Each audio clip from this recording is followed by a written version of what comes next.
الفيديو ده انت هتشيره دلوقتي قبل ما تسمعه عشان تاخد الثواب وناخد الثواب. يوم الخميس الجاي حياتك اقسم بالله العظيم ممكن تتغير وتبقى في حتة تانية خالص عند ربنا سبحانه وتعالى. الخميس اللي جاي ده النبي عليه الصلاة والسلام قال: صيام يوم عرفة، الصيام بس احتسب على الله ان يكفر السنة التي قبله والسنة التي بعده. يعني صيام اليوم ده بس يخليك مغفور الذنب من السنة اللي فاتت والسنة اللي جاية. طب وبالنسبة للناس اللي عندها عذر شرعي هل هم محرومين من الثواب؟ لا، ربنا سبحانه وتعالى كريم، مجرد النية بس بإذن الله ربنا سبحانه وتعالى يديهم الثواب. بس خلي بالك ان مش كل اللي هيصوم هياخد الثواب كامل. امال مين اللي هياخد الثواب كامل؟ اللي هياخد الثواب كامل اللي مسك سمعه وبصره ولسانه، اللي ما غلطش في حد وما شتمش وما عملش اي حاجة وما اتكلمش على حد، اللي ما اتفرجش على حاجة حرام ولا بص على واحدة ولا عمل اي حاجة من الحاجات دي، واللي ما سمعش اغاني وما سمعش اي حاجة تغضب ربنا سبحانه وتعالى. يعني لمن ملك سمعه وبصره ولسانه. فانت لو تعرف تقعد في المسجد وتعتكف من اول الفجر لحد المغرب خير وبركة. لو طبعا انت عندك شغل او نازل او الكلام ده كله مفيش مشكلة، بس خلي بالك بالله عليك عشان الاجر ما ينقص، لان لو الاجر نقص المدة هتنقص، وده قول ابن القيم. فاحنا عايزين ربنا سبحانه وتعالى يغفر لنا كل ذنوبنا السنة اللي جاية والسنة اللي فاتت، فهنصوم باذن الله اليوم ده تاني اعمل ايه؟ اليوم ده هتدعي فيه كتير قوي وبشكل مش طبيعي، هتدعي كل حاجه انت نفسك فيها.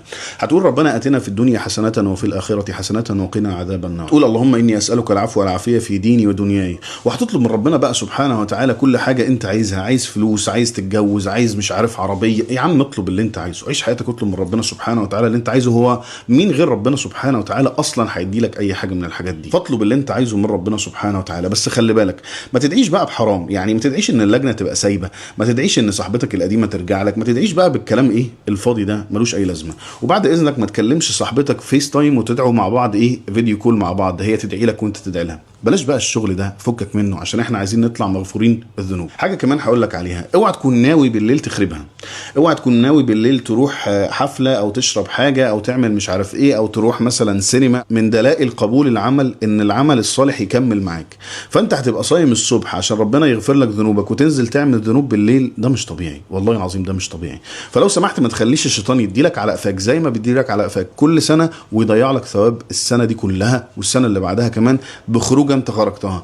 طب يعني اعمل ايه؟ اتحبس في البيت؟ محدش قال لك تتحبس في البيت. اخرج وروح وتعالى واتبسط مع اصحابك واعمل اللي انت عايزه والبس الهدوم الجديده وكل واشرب وعيش حياتك زي ما انت عايز، بس بالحلال وبالصح وما تغضبش ربنا سبحانه وتعالى. فانت نيتك من دلوقتي وانت بتسمع الفيديو ده ان ربنا سبحانه وتعالى يغفر لك كل ذنوبك يوم الخميس، عشان لو قدر الله علي او عليك الموت يبقى احنا كنا ناويين نصوم اليوم ده عشان ربنا سبحانه وتعالى يغفر لنا.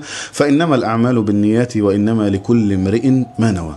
فتنوي ان ربنا سبحانه وتعالى يغفر لك، تنوي ان ربنا سبحانه وتعالى يرضى عنك، تنوي ان ربنا سبحانه وتعالى باذن الله يخليك على عرفه السنه الجايه. باذن الله ربنا سبحانه وتعالى يتقبل دعانا ويخلينا على عرفه باذن الله السنه اللي جايه. وهتدعي لي وهدعي لك وهتدعي للمسلمين جميعا وهتقول: اللهم اغفر لي ولوالدي وللمؤمنين والمؤمنات المسلمين والمسلمات الاحياء منهم والاموات. ادعي لهم بالله عليك وادعي لي معاك، ربنا يتقبل مني ومنك. اقلب الدنيا وفرج الناس على الفيديو ده وابعته في الجروبس بتاعت العيله، يعني اتصرف. انا عايز الناس كلها تشوف الفيديو ده عشان انا اخد الثواب وانت تاخد الثواب، والدال على الخير كفاعله.